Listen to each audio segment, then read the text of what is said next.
پھر سلیمان علیہ السلام نے اپنے ہی مجمع میں پوچھا کہ یہ تو گئے واپس، اپنی ملکہ کو کہیں گے تو وہ آئے گی ضرور، لیکن میں یہ چاہتا ہوں کہ سبا بلقیس کے آنے سے پہلے اس کا تخت یہاں لایا جائے۔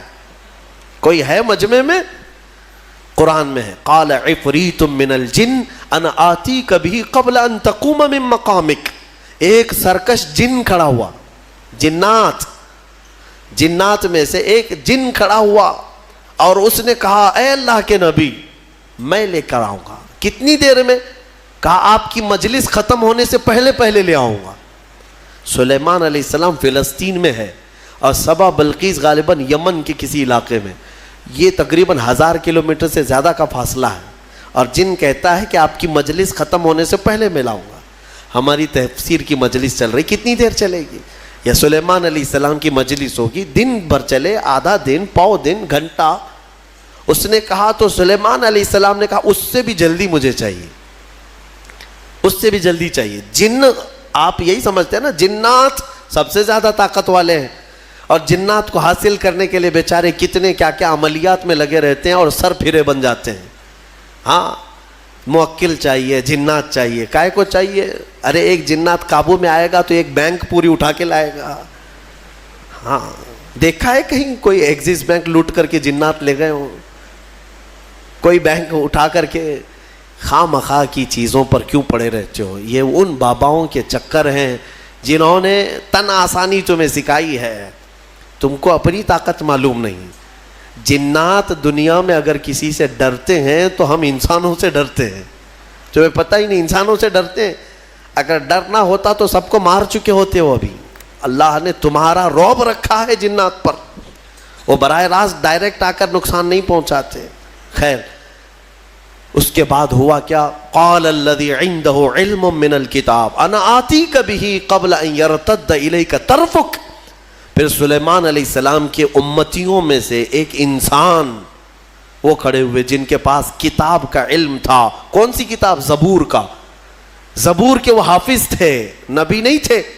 سلیمان علیہ السلام کی امت کے ایک ولی تھے آصف بن برخیا، وہ کھڑے ہوئے کہا اے اللہ کے نبی میں لے آتا ہوں۔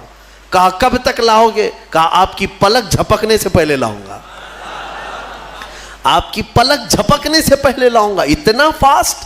اور قرآن کہتا ہے فَلَمَّا رَآهُ مُسْتَقِرًّا عِنْدَهُ۔ حضرت سلیمان علیہ السلام سے بھی بات ہو رہی تھی، پھر سلیمان علیہ السلام نے پلٹ کر کے دیکھا تو وہ تخت لا چکے تھے۔ ارے اتنی تیز، یہ کون سی طاقت ہے؟ انٹرنیٹ کا زمانہ، فیکس کا زمانہ، کوئی ایسی چیز ہے جو فوراً پارسل میں بھیج دی جائے؟ آج بھی اتنی فاسٹ سروس نہیں آئی۔ یہ 4000 سال پہلے اگر فاسٹ سروس آئی تھی تو تمہیں اندازہ ہونا چاہیے قرآن بتا رہا ہے اولیاء اکرام کی طاقت کتنی ہوتی ہے۔ اور اسی کو میں کہتا ہوں، پھر اندازہ کرو بنی اسرائیل کے ایک ولی پلک جھپکنے سے پہلے تخت لا سکتے ہیں، تو امت محمدیہ کے ولی غوث اعظم عبد القادر جیلانی بغداد میں بیٹھ کر کے اگر یہ فرمائیں کہ میرا مرید مشرق میں ہو اور میں مغرب میں ہوں، اگر اس کا سطر کھل جائے، مجھے اس نے پکارا تو میں وہیں سے اس کی سطر پوشی کروں گا۔ بالکل غوث پاک نے حق فرمایا، کیونکہ اولیاء کو اللہ نے وہ طاقت اور وہ تصرف عطا کیا ہے۔ بہرحال وہ تخت تو آ گیا۔ وہ پتہ نہیں کتنے دنوں کے بعد سبا بلقیس آئی، سلیمان علیہ السلام نے اس میں تھوڑے سے سوراخ کر دی، کچھ جگہ سے کھرچ دیا اور کہا اس کو تھوڑا سا ڈیمیج کر کے رکھو اور دیکھتے ہیں اس کو آنے دو وہ اپنے تخت کو پہچانتی ہے یا نہیں۔ وہ آئی، بڑا لمبا سفر طے کر کے، اور بلقیس کے آنے کے بعد سلیمان علیہ السلام نے اندر بلایا اور پھر پوچھا کہ یہ تخت کو پہچانتی ہو، یہ تخت جانتی ہو، تیرا تخت بھی ایسا ہی ہے؟ سبا بلقیس نے کہا میرا تخت ایسا نہیں، میرا یہی تخت ہے۔ قالت کأنہ ہوا، وہ ایسا نہیں ہے، دکھتا نہیں ہے، یہی ہے، دنیا میں ایسا دوسرا تخت ہے ہی نہیں۔ اور اس کے بعد سبا بلقیس نے فوراً کلمہ پڑھا اور سلیمان علیہ السلام کے دین میں داخل ہو گئی۔ یعنی اپنے غرور میں نہیں، یا گھمنڈ میں نہیں، یا بادشاہت کا نشہ نہیں، بلکہ سلیمان علیہ السلام کے دین پر وہ ایمان لائی، اللہ وحدہ لا شریک کی عبادت میں آ گئیں۔ یہاں تک کہ روایات میں ہے کہ سلیمان علیہ السلام نے سبا بلقیس سے نکاح بھی فرمایا۔ اللہ تبارک و تعالی ان تمام چیزوں سے ہمیں درس لینے کی توفیق عطا فرمائے۔ وقت کافی ہو چکا، یہ